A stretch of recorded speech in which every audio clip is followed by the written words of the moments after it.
Ah,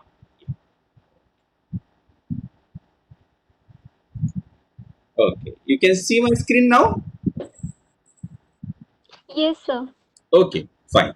So we go ahead now. So the little bit of background. Shivaji's father was important Sardar in the court of Bijapur, and he had like if you remember we had already a bit of discussion in our earlier classes. He had shifted his loyalty from Adil Shah to Nizam Shah, sometimes to work under Mughal as well. And in fact, that was the time when a significant number of the Marathas they were getting some position in the courts of this Deccan Sultanate, and Shahaji Bhosle was one of them. Earlier, he served under Nizam Shah. He tried to save Nizam Shah, even if in alliance with Malik Akbar. He fought against the combined forces of Adil Shah and Mughal and defeated them in 1624. That is the famous Battle of Bhatwadi. I can hear some disturbance. It's better you mute yourself, and then later on when you have to speak, you unmute. It's better you mute so that we can have, you know, class without disturbance. Okay. Now as Nizam Shahi was no more, it was I can hear some communication. Better mute yourself, all of you, please. Well, okay. So, Nizam Shahi was no more now, and Nizam Shahi was, they were defeated, and a large number of territory was assimilated by the Mughal, as well as some territory was given to Adil Shah.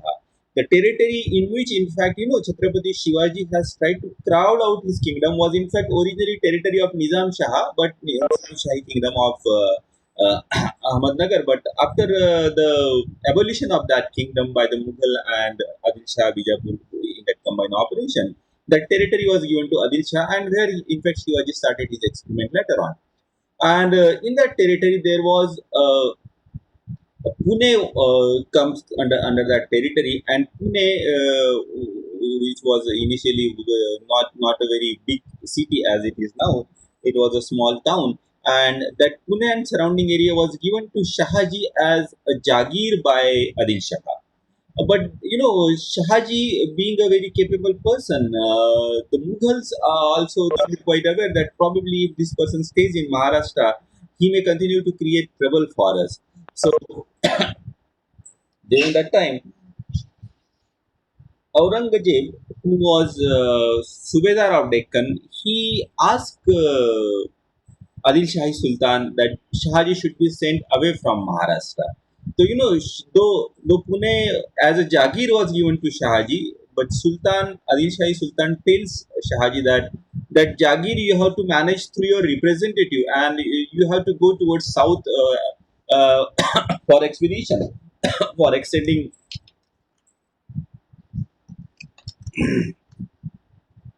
the Adil Shahi Sultanate.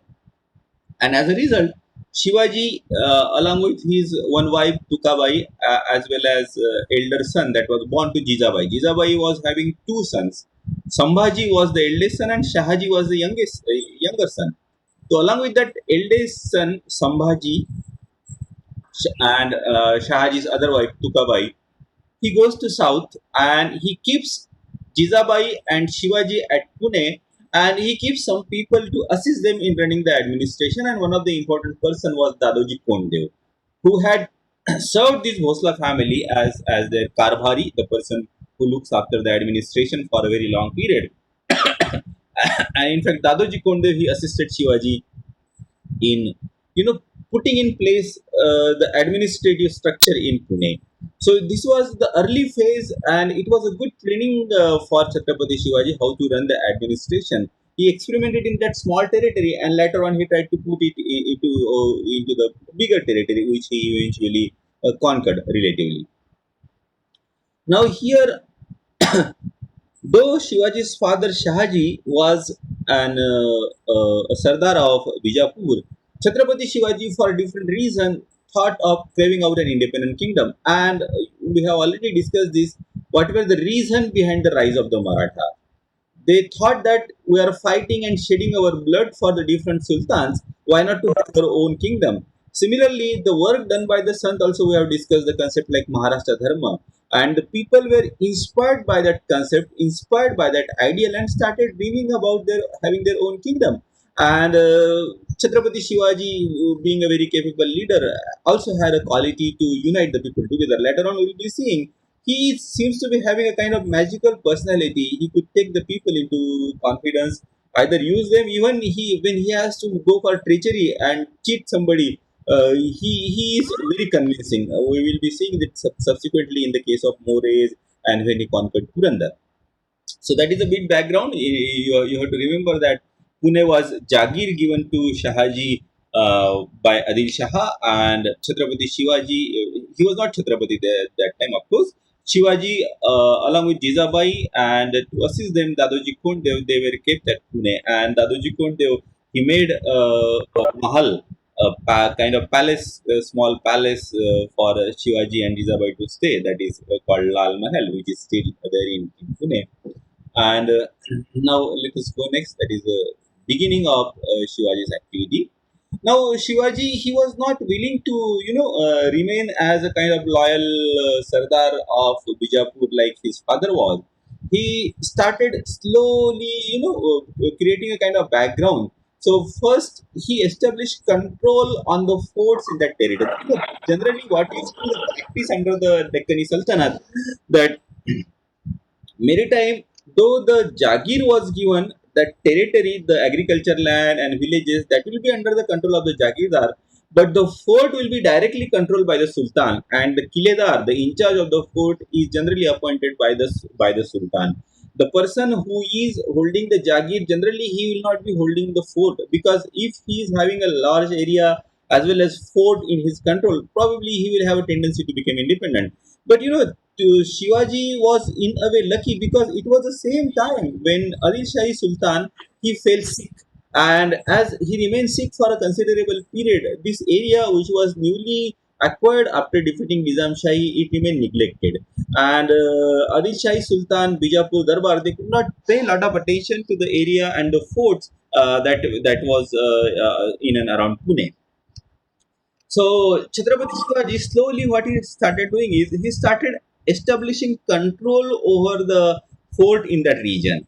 Now, the first fort, it is believed that was conquered by Chhatrapati Shivaji was a small fort, and he renamed it as a Torna, which was in 1645, and you can see he was only 15 years old that time.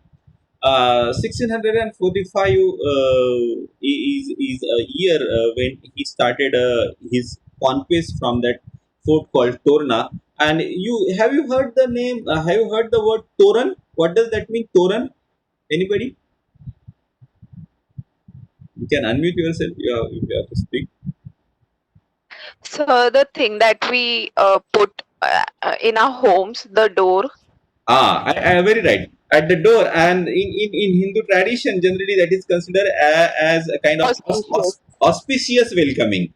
When you enter the Yes. home, the toran should be there at the at the entrance.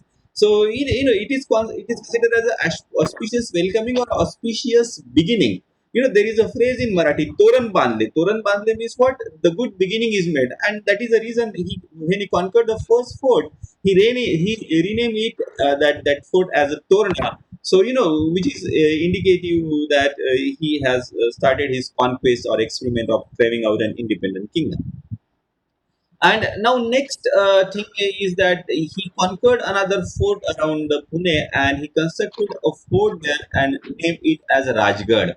And this Rajgarh, it continued to be the capital of Shivaji for a very long period. Later on, of course, when his kingdom has expanded, he constructed more stronger and more inaccessible fort called Raigad.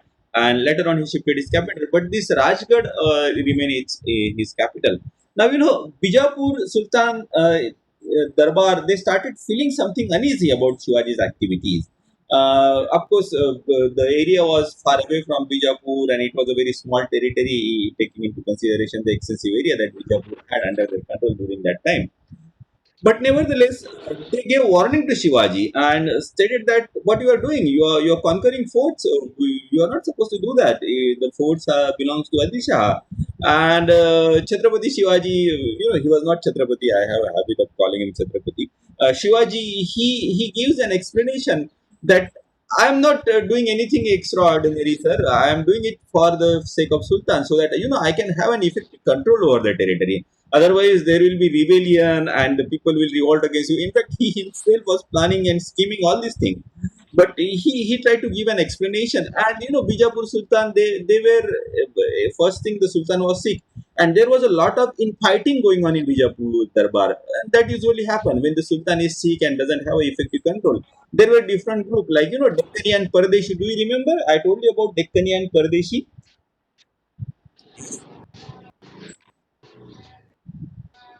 Yes or no? Unmute yourself and speak. So please repeat. Yeah, sure. See, what happened is Deccanis were those Muslims from southern part of India who were Yes. converted to Islam very recently, and they formed their own group. And there were Pardesis who came from outside, like Iran, Iraq, and then Turan and Afghan and Arab, and they form another group. And they had a kind of, they monopolized the administration. They treated these. Locally converted Muslim as a kind of inferior. So there was always conflict between these two groups, and this became more intense when the Sultan was weak. And this is what happened during those period when Shivaji was expanding his kingdom in all direction. So this is the beginning. He conquers Torna in 1645. Then he constructs Rajgarh, and then he gets warning from Bijapur, and he gives an explanation, and Bijapur accepted it because they knew that they are entangled in their own problem. There is no time to look at the rebellious activities of Shivaji. After all, he is a young son of our own Sardar, 15, 16-year-old, and that is how Shivaji was perceived in the Bijapur court. And now, one important thing has happened in 1647. Dadaji Konde, who came as to assist Chhatrapati Shivaji, and it is believed that in fact Dadaji Konde is a person who taught Chhatrapati Shivaji initially how to administer the territory. He was a very loyal, very faithful deputy of some Shivaji, and it is believed that as Shivaji was wanted to experiment and became independent, Dadoji Kodev, though he appreciated the independent spirit of Shivaji, being a very old and experienced person, he always had a fear that if Chhatrapati Shivaji tries to do too much, probably there will be huge army coming from Bijapur against Shivaji, and probably Shivaji might be punished. So he used to have a kind of control over control over Shivaji. He used to tell him not to go too much ahead.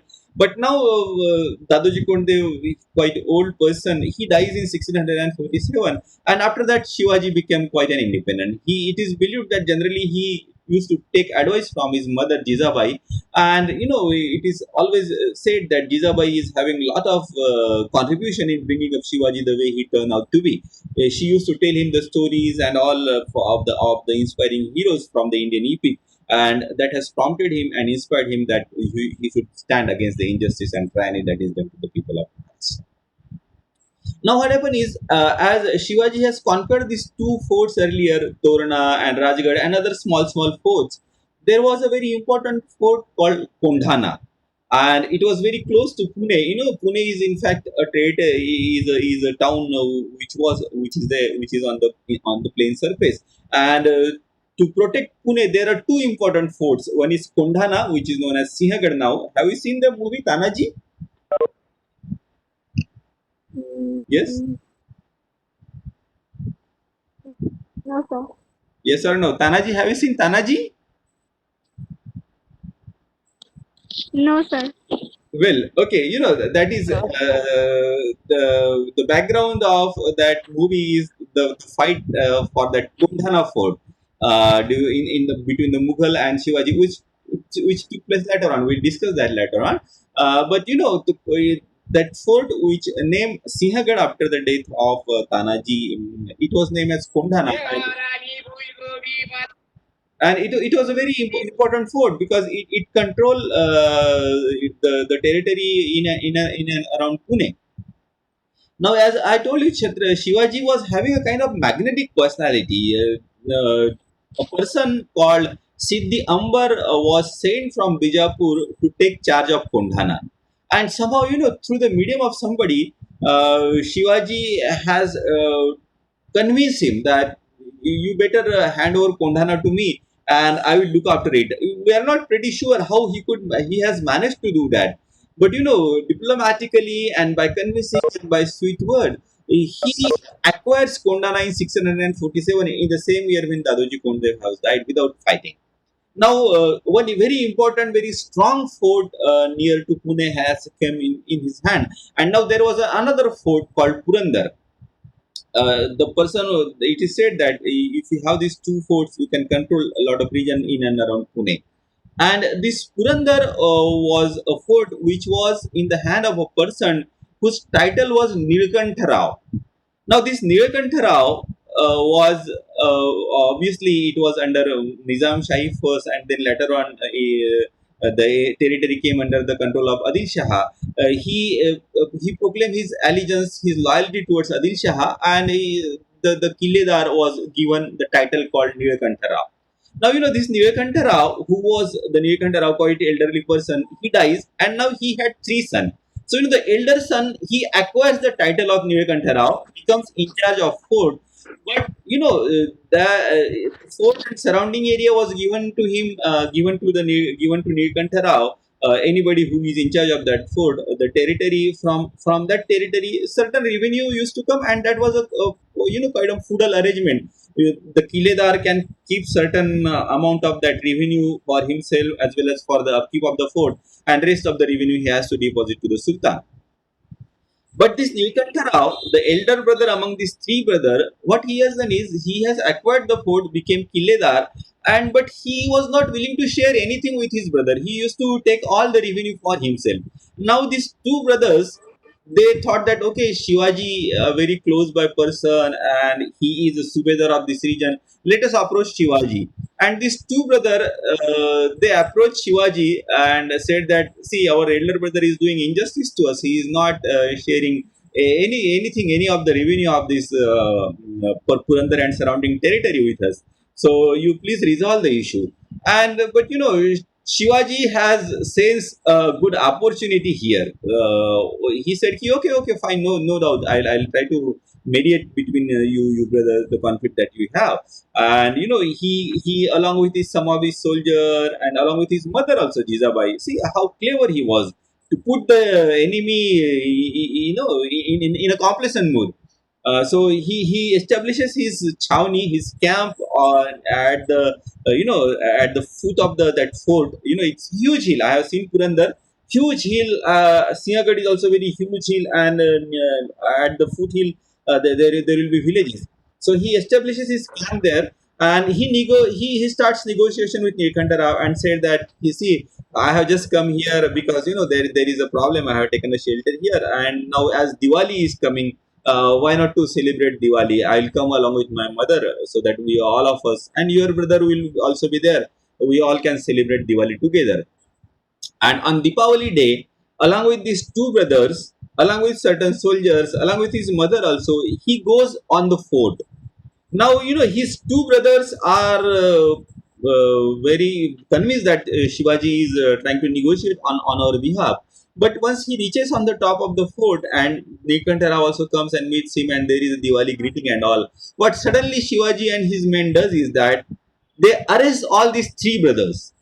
They not only arrest Nikanta Rao, but his two brothers who approached Shivaji for the help, they all three are arrested and they were put in the custody, and Shivaji occupies this fort Purandar. And now next day, this three brother Shivaji talks to them and tell them that, see, I am experimenting with carving out an independent kingdom. and now you are having two options: either you become my enemy, otherwise you support me. And if you support me, I'm not going to give back this fort to you. I'll give you certain villages, where you can have your revenue and you can live and you can assist me later on. And the brothers were left with no option. See how the diplomacy and bravery and cunningness works together. You need to put yourself in a better position so that you can bargain. The brothers were left with no bargaining advantage. If they say that no, we don't want to cooperate, probably Shivaji may just put them in the jail forever or may even kill them, as Shivaji has later on done with Chandrarao More. So they are left with no option but join hands with Shivaji, and they say, okay, no, fine, you can take the fort. If you are sparing our lives, we will assist you. And then they were brought down from the fort and they were given different villages. And the history tells us, the record tells us that these three brothers later on remained loyal to Shivaji somehow. They assisted him while recruiting soldiers from this region, and they did not create a lot of trouble for him in future.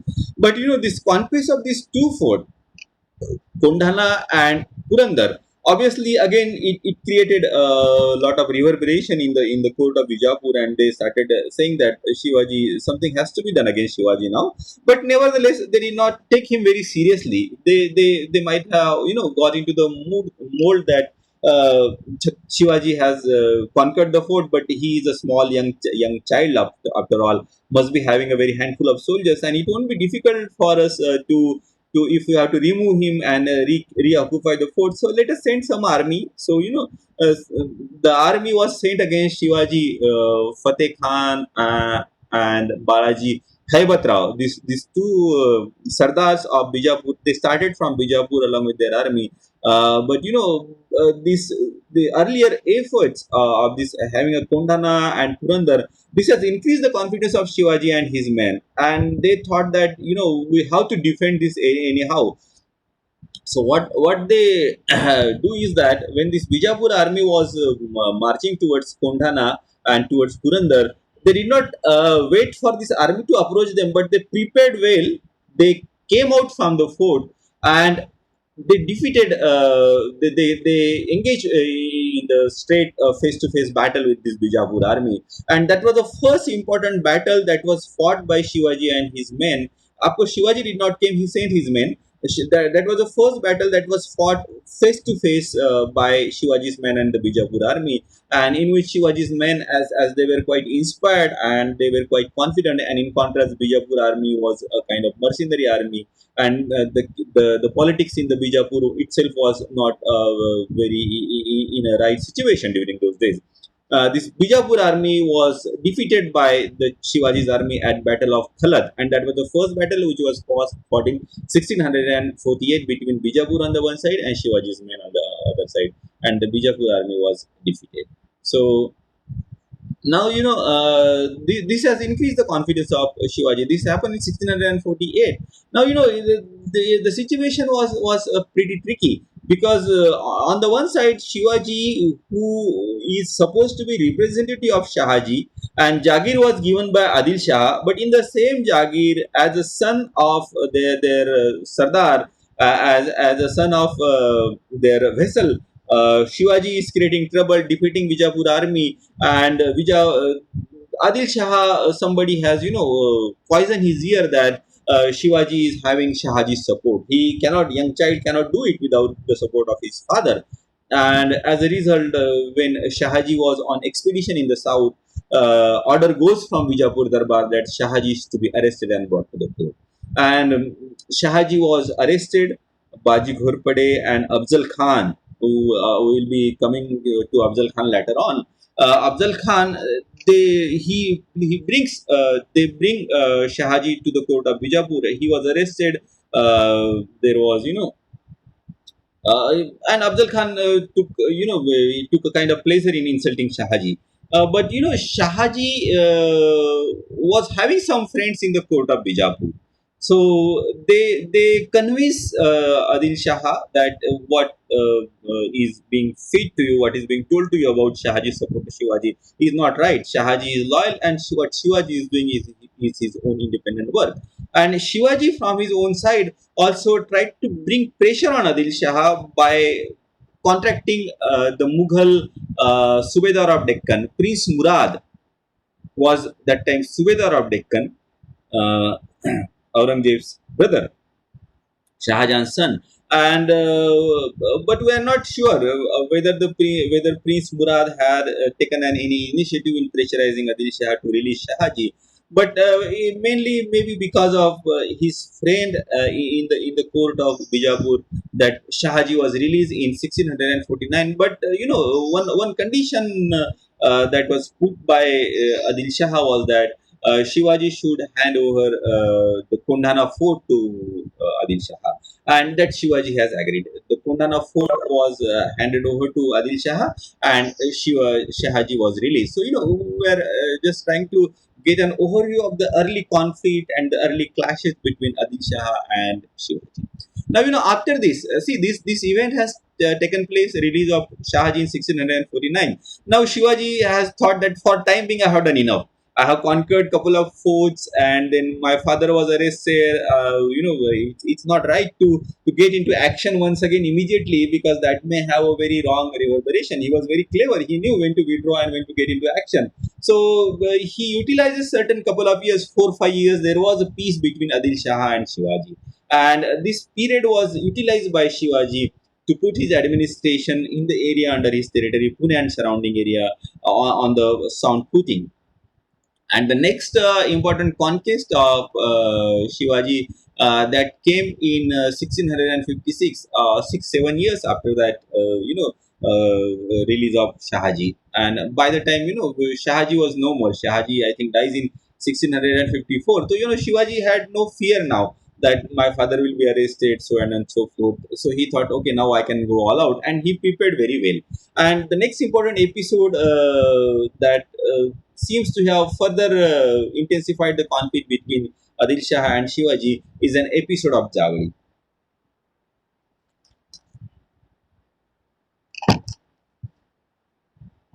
Up to here, picture is clear in your mind now. Shahaji was Sardar of Adil Shah, and his son Shivaji was kept at Pune as his representative. But he started his experiment of driving out an independent kingdom, and the fort that was conquered by him, Torna Kondana, he took by by diplomacy. Purandar he took by kind of treachery. He deceived the brothers, and then the army was sent against him, which he defeated. Shahaji was arrested, and to release Shahaji, Shivaji has to give his fort, the fort Kondana, which he took from Adil Shah.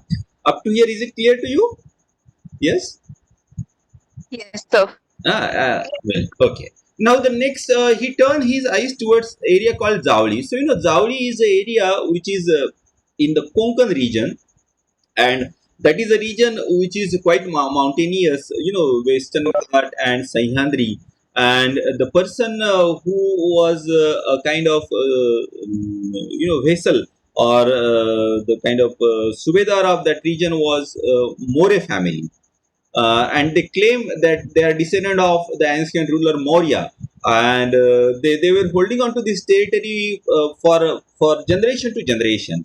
And earlier they were working for Nizam Shah. They accepted Nizam Shah as their lord, and after the Nizam Shah's demise, now they accepted Adil Shah as their overlord, as their king. And generally, as if you remember, one of the reasons behind the causes of the rise of the Marathas was inaccessible territory. It was very difficult for the Sultan to directly administer the area. So what they have generally done is they have administered the territory with the help of the local Maratha chief. So he was one of the Maratha chief, very important, and the Kiledar of Purandar was having a title called Nilkantha Rao. Similarly, here also the head of that More family was given the title called Chandra Rao, and this title was given to them by Adil Shah. And now Chandra Rao has died, and next who will become a Chandra Rao, that is the head of the More family. There was a conflict among the brothers, and one of the brother he approached Shivaji, and Shivaji helped him becoming Chandra Rao. So that person became Chandra Rao. He became a kind of head of the More family, but he himself turned against Shivaji, because they had that pride of being a descendant of the ancient ruler. And when Shivaji has told him to join hands in his experiment, and accept Shivaji being, become a subordinate to Shivaji. He refused. He said that, we are the ancient ruler and you became king just now. And who are you? That kind of certain communication took place. And then Shivaji has realized that in order to go ahead with his experiment, we need to somehow remove this Chandra More. And then he made an elaborate plan. He, kind of hatch a conspiracy, I must say. And he said, ki, okay, let us negotiate. And he goes along with his some selected soldier to Dauli. And Chandrarao More was invited for the discussion. And we really don't know what happened in the discussion. But Shivaji's men murdered Chandrarao. And at Chandrarao was murdered, there was a kind of chaos. Some of his brothers and relatives, they took shelter at the fort called Rairi, and Shivaji's men attacked that fort. The More, they fought for a certain period, but later on Rairi was captured and this More brother were arrested. And during this that fighting, which went on at different places, it took a lot of time for Shivaji before he could establish effective control over that Javli area. At a fort called Rohida, there was a fight between Shivaji's men and the men of More, and there was this person called Baji Prabhu Deshpande, and he was fighting on the side of More, and but he was very brave and very capable. And Shivaji told him, Ki, "You are such a brave and capable person, and you are fighting for More, who is, in fact, fighting for Adil Shah. So why don't you join hands with me? I want to have an independent kingdom where we can practice our religion freely." And somehow that seems to have convinced Baji Prabhu, and he shifts his loyalty towards Shivaji. And this same Baji Prabhu later on sacrificed his life for Shivaji. We'll come to that later on. That there is a famous battle of Vishalgarh, where Ghod Khind becomes Pawan Khind. The Khind is a narrow area between two mountain, through which the soldiers can pass. He fought that place so that Shivaji remains protected. We'll talk about that later on. But as of now, the conquest of Javli was definitely a conspiracy on the part of Shivaji. And here also, when these More brother later on, who remained alive, they surrendered to Shivaji, and Shivaji arrested them, took them to Pune. But there also they started having a conspiracy. They tried to communicate with the Adil Shahi court, and later on, Shivaji. He just got them killed. So that problem of More was over quite unethically, I must say. There is no doubt. A lot of historians now accept that it was a quite an unethical on the part of Shivaji. But then it is all politics. Shivaji had to crowd to his kingdom. People who supported him were protected. People who oppose him, whether it could be anybody, he fought against him. Even he fought against his own brother. He fought against his own maternal uncle, Mama, who were not willing to cooperate with him. So More was dismissed very unethically, I must say. But this area proved to be very important for Shivaji. In the same area, there he constructed a fort called Pratapgarh, and it was on Pratapgarh that he later on killed Afzal Khan. Because Pratapgarh and later on that Rairi fort, which came under his hand, he constructed a very huge fort there, and he made that fort as his capital, renamed it as a Raigad. So this area, which was very inaccessible, very mountainous, and it had a population which were very sturdy. And this became a recruiting ground for Chhatrapati Shivaji. Large number of people from this region used to be continue to be recruited and became a supporter of Shivaji's experiment.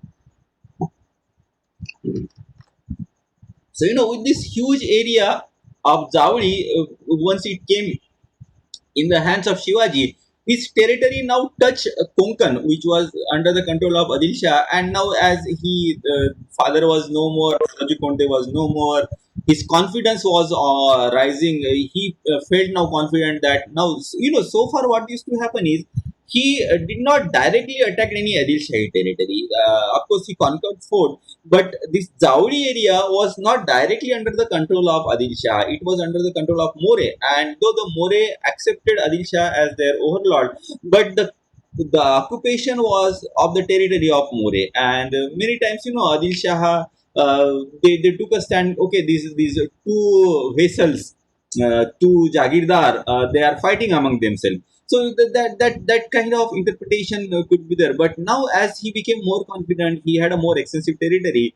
He attacked Nawadil Shahi territory and he conquered the area Kalyan, Bhiwandi, and North Konkan, which was controlled by Adil Shah. He also conquered forts in that region. There is a fort called Karnala Fort, and as now his territory, after conquest of this northern Konkan and Kalyan and Bhiwandi, now his territory touched sea. And as he understood the importance of navy now, and he also started building his navy. Shivaji was a quite genius of his time, who could pay attention to the lot many things at the same time. So he started building navy, and at the same time he started constructing a fort called Sindhudurga. If you remember, I refer to Zanzira. Zanzira was a fort in the sea which was under the control of Siddhis. And the Siddhis, do you remember the Siddhis came from which area? Yes? Unmute yourself. Sweet. They were Ethiopian, Negroes. And they converted to Islam, and they used to shift their loyalty from Adil Shah to Mughal sometimes and survive. But it was very difficult to conquer their fort. It was a very strong fort, Zanjira. And Shivaji realized that how important it is to have a strong fort on the coast, so that you can protect your navy, and you can have a control over the coastal region. So he also started constructing the fort called Sidhu Darga. And as now this area, which was under the direct control of Adil Shah, was attacked by Shivaji, this became important for Adil Shah now to send army against Shivaji and put a check on his activities. And that is how this Afzal Khan episode starts now. Though there was disorganization in the Darbar, but nevertheless the Darbar was called, and and Shivaji's activities were discussed, and it was asked to the people who can take up this challenge and put check on Shivaji. And there was this person called Afzal Khan. In fact, he has worked with Shahaji. He was a person who arrested Shahaji on the instruction of Shah. He was known to be very strong person and very capable, as well as equally very cunning also. During that expedition towards south, there was a king called Kasturi Rangan, and this Kasturi Rangan, it became very difficult for Afzal Khan to defeat him, because he was having a very strong fort. And this Kasturi Rangan was called for a meeting. Afzal Khan said, "Okay, let us negotiate." And when this Kasturi Rangan was called for meeting, Afzal Khan treacherously murdered him. So calling for meeting and treacherously murdering people, it was probably, if not very frequent, but it was happening in between. And Abdul Khan had a reputation for being not a person who cannot be trusted. But nevertheless, Abdul Khan was sent against Shivaji. And then there is this famous war of Pratapgarh, which was a first major conflict between Adil Shah and Shivaji. The earlier conflict was on a smaller scale. The army was sent, and Shivaji's men defeated them. And then for many years, Adil Shah did not take any notice of Shivaji. But this attack on the territory of Adil Shah was a kind of catalyst that led to the Afzal Khan's invasion. And describing this invasion and this Pratapgarh's battle, it will take some time, and we'll take up that in the next class. But this is one of the episode which had been captured the mind and imagination of the Maratha historian and the Maratha singers, and they utilize Shivaji during this for the kind of this brave act when Afzal Khan was called for a meeting, and he was killed by Shivaji. So and it is an episode. Long back when I was of your age, or maybe even younger than you, there was one serial that was telecasted, aired on Doordarshan, Bharat Ek Khoj. Have you seen that? Yes. So, No, sir. Well, that was a serial made on the book written by Jawaharlal Nehru, Discovery of India, and the serial was made by Sham Benegal, and very beautifully it was made. So, before we conclude today, in that serial, Bharat Ek Khoj, the episode of meeting between Shivaji and Afzal Khan was, depicted. So we will just see that video if it works out. A small video of 2-3 minutes, and then we will close for today. So I'll show you that. Just a minute.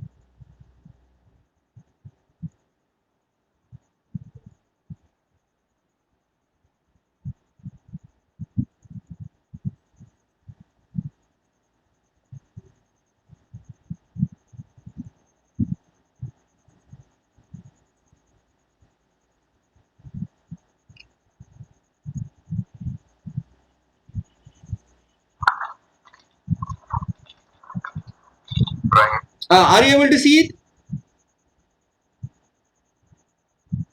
Yes. No, Huh? No, sir. sir. Just a minute.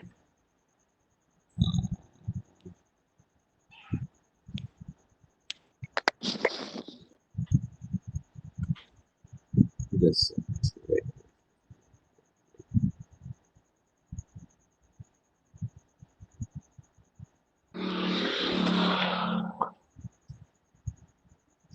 Can you see the screen now? I have paused the video. Hmm. I'll start now. Yes, sir. Yes, sir. Just a minute. Hold on.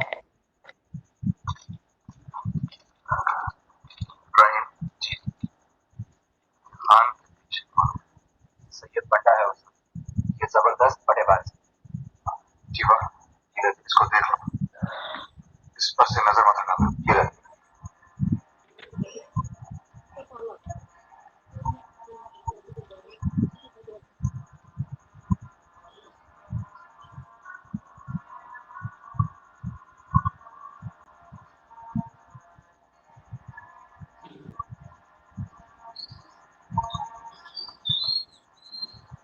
Khan आजम अफजल खान जंग बहादुर सिपह सालार महाराज शिवाजी बोस पे तो तुम ही हो फजलदा सल्तनत आदिल शाही शाही के बेटे शिवाजी बहन हो मगर जहीन दिखते हो जनाब की इनायत है तब तो तुम हमारे तुम्हारे दोस्त और साथी के फर्जंद हो और बेटे दूर क्यों खड़े हो हमसे गले मिलो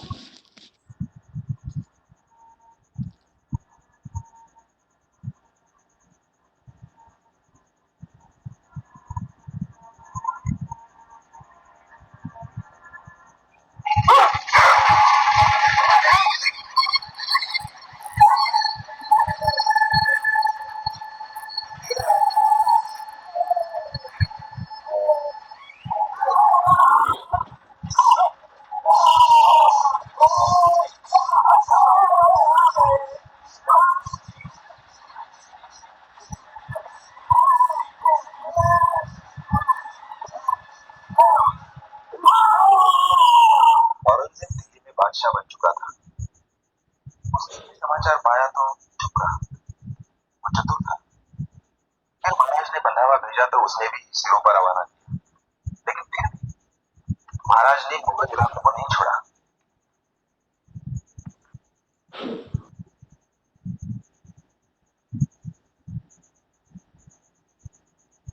well.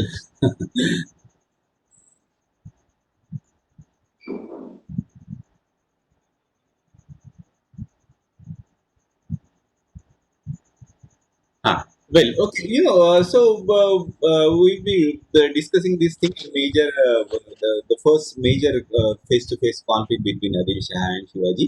Till now, we have prepared a kind of background, the initial skirmishes and Shivaji's growth, his conquest of Kondana and Purandar, and the conquest of Zawadi, and his attack on the Konkan region, his experiment of building with navy.